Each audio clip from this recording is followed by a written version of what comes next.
If you've ever felt like you're constantly waiting for a text back, waiting for reassurance, waiting to feel chosen, waiting to finally feel safe, then this video is for you. Because if you are anxiously attached, the most painful relationship that you're navigating isn't actually with your partner, it's the relationship that you have with yourself. This video isn't about fixing your relationship, it's about building the one that you were never taught how to have, the relationship with yourself.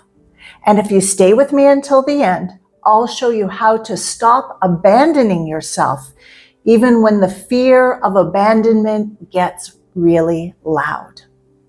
Hi everyone, I'm Esther Bartkiw.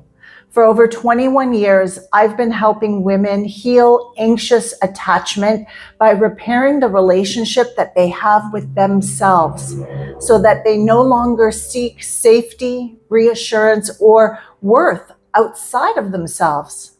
And we do this by working with core beliefs and unresolved memories.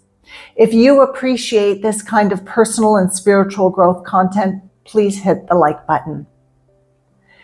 Before we go any further, I want to slow this down for a moment, because if you are anxiously attached, you have spent a lifetime moving fast emotionally. Anxious attachment isn't just something that you have. It's something that your body learned. It's what happens when early on love did not feel consistent, when connection felt beautiful one minute and uncertain the next. So your body, your system learned to stay alert, to watch closely, wait for signs, and over time, that waiting has become exhausting. That exhaustion doesn't always feel dramatic. Sometimes it feels like a low-grade tension that you've learned to live with. Maybe a tightness in your chest, a heaviness in your stomach, a sense that you just can't quite relax into love. During sessions, women tell me, nothing is actually wrong, but I don't feel at ease. And that's because your nervous system is still waiting for something to change, even when things look fine on the surface. This is what it feels like when safety has never been internalized. If you're anxiously attached, you might crave closeness quite deeply, and yet never quite feel secure once you have it. You might love intensely, but feel afraid of losing that love just as intensely. A part of you is always asking, am I still loved? Am I safe here? Did something change that I need to be aware of? And when that fear gets triggered, you might find yourself reaching for reassurance, closeness, answers, sometimes in ways that don't even feel like you. Not because you're trying to create drama, but because your body is trying to protect you from loss and pain. And this is an important reframe, because so many people believe that there's something wrong with them, that they're too emotional, too sensitive, too attached. But anxious attachment is not a character flaw. It's adaptation. Your body, your nervous system learned early on, if I stay close, if I monitor, if I respond quickly, maybe I can prevent the pain of being left. Now that strategy may no longer serve you, but it once kept you connected, and that deserves respect, not shame. For some women in their 20s, this can look like constantly checking your phone. Not because you're needy, but because silence feels unbearable. You might be waiting for a text that says, I miss you, or I'm thinking about you, or even just a simple good morning that lets your body finally relax. And when that message doesn't come, your mind starts filling in the gaps. You might replay the last conversation you had with this person, wonder if you said too much, or question whether something you did pushed them away. Nothing's actually gone wrong, and yet your body feels unsettled, tense, and on edge, as if something important is about to be taken away from you. For women in their 40s, anxious attachment can feel more confusing. You might think, I've healed so much. Why is this situation still here? You may notice yourself overgiving, over-accommodating, or staying quiet to keep the peace, even when something inside of you feels unsettled. You may have become very good at being the strong one, the understanding one, the one who doesn't ask for too much. On the outside, you look grounded and capable, but inside there is a quiet, constant scanning of, are we okay? Am I asking for too much? Should I just let this go? This is anxious attachment that has learned to be more subtle, but it's still rooted in the same fear of loss. And for women in their 50s and beyond, this pattern can come with grief. Grief for the times that you abandoned yourself to stay connected. Grief for how long it took to realize that the ache inside of you was never about another person.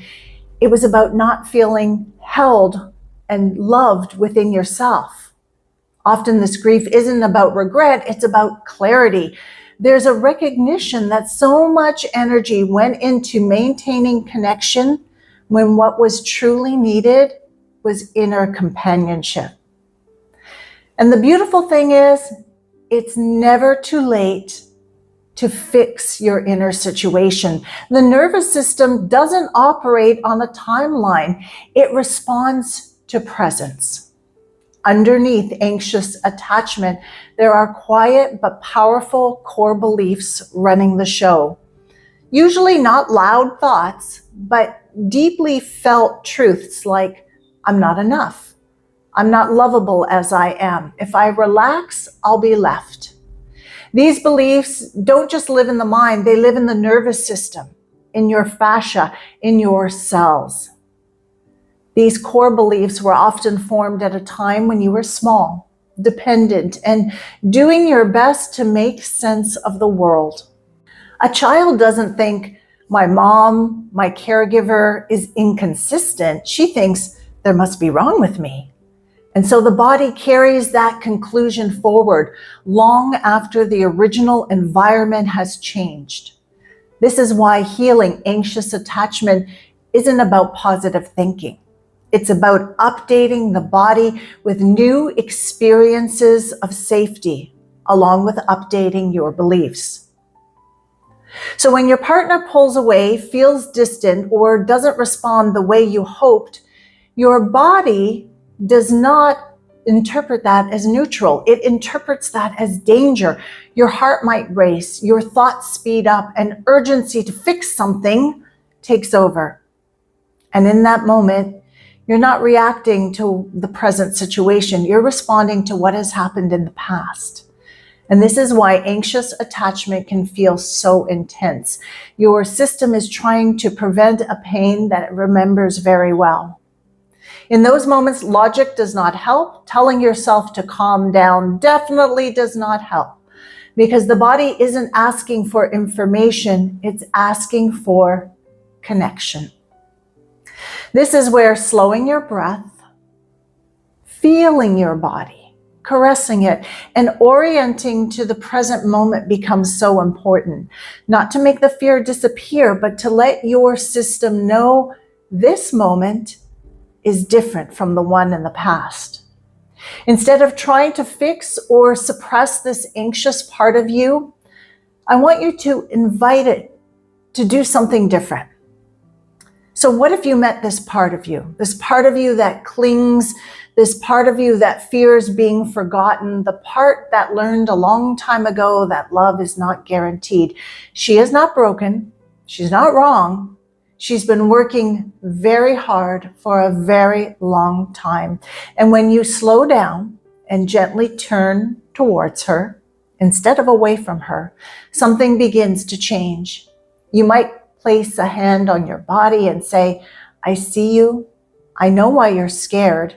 You don't have to do this alone anymore. I'm here for you.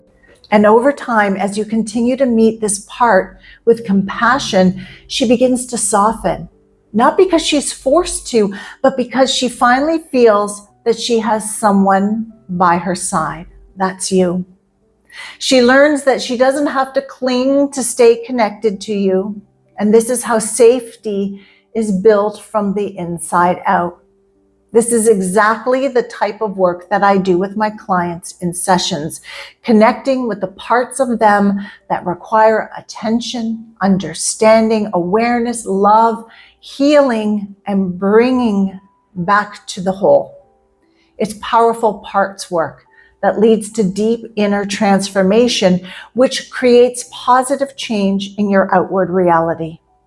If you want to learn more about my session work, click the link in the description box below and email me before signing up if we haven't worked together before.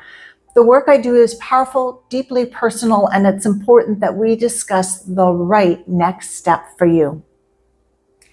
Now, healing unresolved memories is another key piece because often anxious attachment is tethered to moments that were never fully processed. Moments when you needed comfort, reassurance, someone to just be present with you, and you didn't receive it. Healing doesn't mean reliving those experiences. It means meeting them now with awareness and compassion. When the adult part of you shows up for your younger parts with understanding instead of judgment, those parts learn something new. I'm not alone anymore. And when those parts feel met, the emotional charge around the past begins to dissolve. You're no longer reliving old moments, you're integrating them. And integration brings choice so that you can respond instead of react. You can stay present instead of spiraling. You can remain connected to yourself even when other people feel uncertain. When you begin to build a relationship with yourself, one that is consistent, loving, and responsive, something profound begins to shift within you. You stop chasing safety outside of you. You stop waiting for someone else to make you feel chosen. Relationships no longer feel like emotional survival. They begin to feel like connection, like choice. Because the relationship you've been longing for, the one that brings safety, reassurance, a sense of belonging, is the one where you finally stay present with yourself. Self-love, self-worth, self-respect. Amen. If you would like me to speak more on this topic, let me know in the comments section below. And please watch the video popping up on your screen right now. YouTube and I picked it out just for you.